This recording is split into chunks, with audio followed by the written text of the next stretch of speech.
Hey guys, listen. If you want to escape rat race, you must have to tell this to yourself. Especially when you wake up every day. Say this. I don't work for money. Money works for me. Again, I don't work for money. Money works for me. That's simple.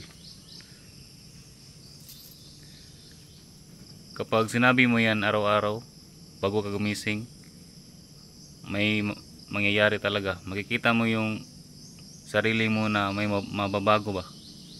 Mababago yung pananaw mo sa pera. 9 to 5 job just only pay your bills.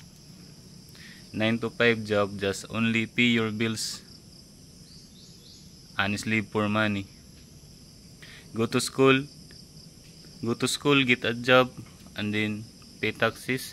This will poor people mindset do.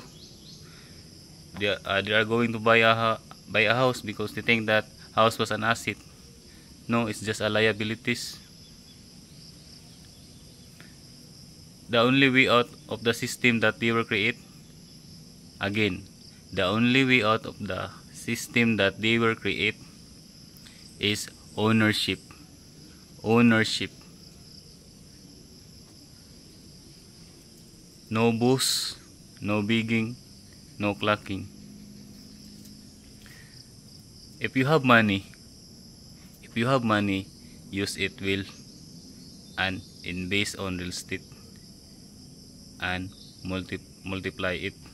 If you have money, invest on real estate and multiply it.